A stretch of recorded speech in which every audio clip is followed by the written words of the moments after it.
ओए होए रखोगे ना जी जी मच्छी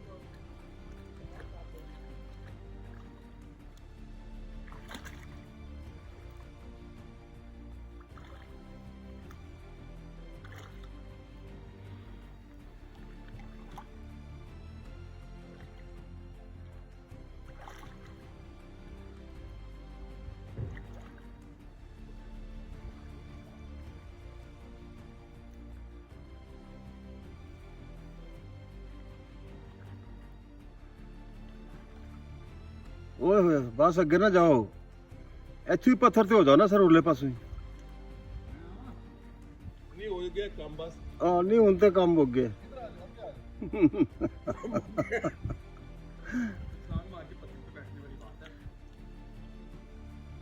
कोई नहीं डूंगा नहीं है सर अडूंगा नहीं मैं खड़ा होना चाहना ना ताकि वो पैरों पे आ वजे खड़े नहीं हो गए बैठोगे जब पैर रखोगे पाँव पैंट तुम बदल नहीं गए ना ना वहाँ गहरा होगा तो वहाँ गहरा होगा सर नहीं नहीं इधर बैठे ना गोविंदी साहब साथ हो जाए बस थोड़ा सा इधर से आगे आए ना थोड़ा वो सा आ रहे हैं ऐसे ही है जगह मलिक साहब का तजर्बा है ना इसका एडवेंचर तो सर फिर पूरा करो ना खैर भाजी ये तो नाते गए हैं हुन ਆ ਨਹਾਤੇ ਗਏ ਹੁਣ ਸਰ ਹੁਣ ਗਏ ਇੱਥੋਂ ਹੀ ਪੈਰ ਕੱਢ ਕੇ ਪੱਥਰ ਤੇ ਰੱਖੋ ਸਰ ਉੱਤੇ ਚੜੇ ਨਹੀਂ ਜਾ ਰਹੇ ਪੈਰ अच्छा फिर उस पर चलेगा है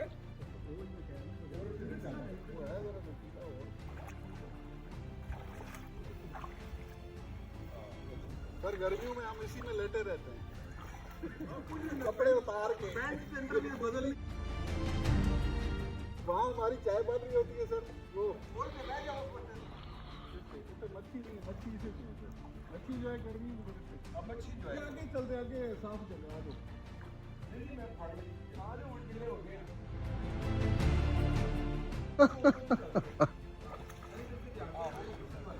छोटी का सारा लेके जाना शाह जी कमाल ही हो गया जी आज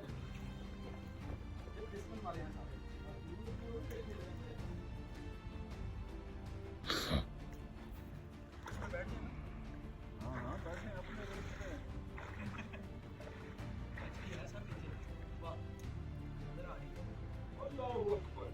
इस पे अभी आप बैठेंगे ना कहते हैं जहांगीर हूँ मैं हूँ जहांगीर राय कबीर कबीर कबीर राय कबीर के अंदर राशि साहब तुसी बगैर टिकटों आ गए हो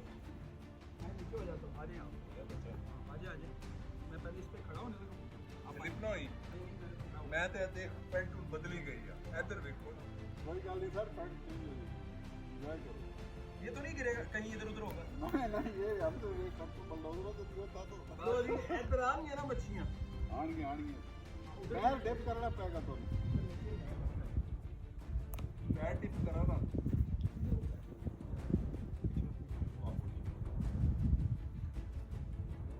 करा की जाना जी कराओ कराओ सर कराओ एंजॉय करो ਇਹ ਮੱਛੀ ਮਸਾਜ ਹੈ ओए होए काम चुका गया आज अब हिलाएंगे नहीं ना स्पिन करेंगे अभी आ जाएंगे आओ बेटा आओ बिटियां ने हजारां च ने और सर ये मच्छी खान वाली है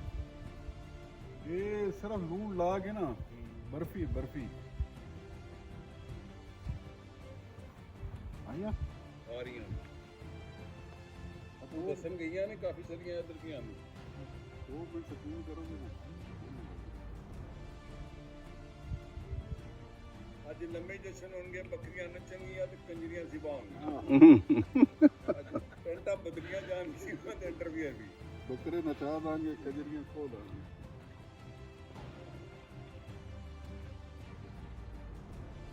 ये सारा एरिया सर मैं इसका घोड़े पे कचता अच्छा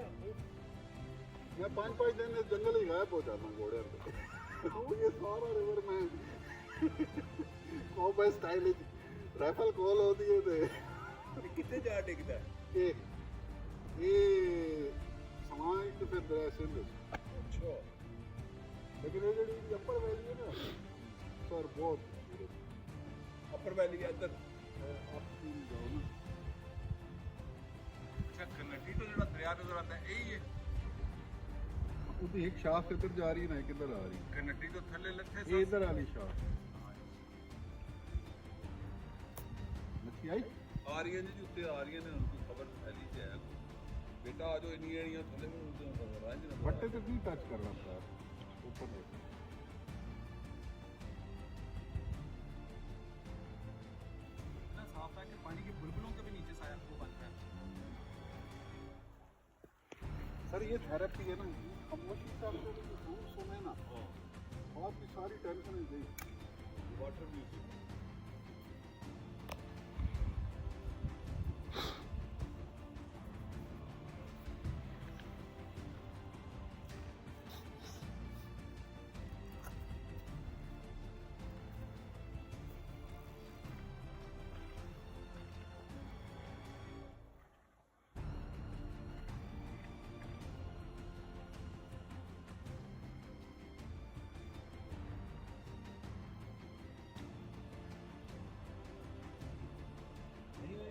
और ये नहीं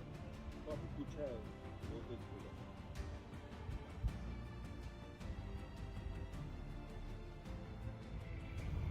मेरे वाली गाड़ी ऊपर खड़ी कर दी है मलिक अहमद खान साहब की बड़ी गाड़ी पे हम आए हैं और जब पहाड़ों के अंदर से गुजरे हैं और नीचे वादी से उतरे हैं तो सामने हमारे दरिया गबीर है जिसका साफ शफाफ पानी देखने काबिल लायक है और ये बड़ी एक रिजिस बनी हुई हैं दोनों तरफ से दरिया ने हज़ारों सालों में इसको रास्ता बनाया और मलिक अहमद खान साहब के बकौल वो आइंदा हमें मछली भी खिलाएंगे इस दरिया की हम एक प्लान करके आएंगे और ये पानी कितना शफाफ है मुस्तजाद साहब मैं जिस दरिया में भी जाता हूँ उसका पानी ज़रूर छूता हूँ और उसको पीता हूँ दरिया नील हो दरिया फरात हो कोई भी दरिया हो और बस्तियाँ दरियाओं पर बस्ती हैं ये है दरिया कबीर और ये खान साहब लकड़ियाँ उतार के ला रहे हैं जंगल से उनका भी कमाल है ट्रैक्टर पे C-130 का काम ले रहे हैं और ये यहाँ रात पानी था अब तमाम है चलो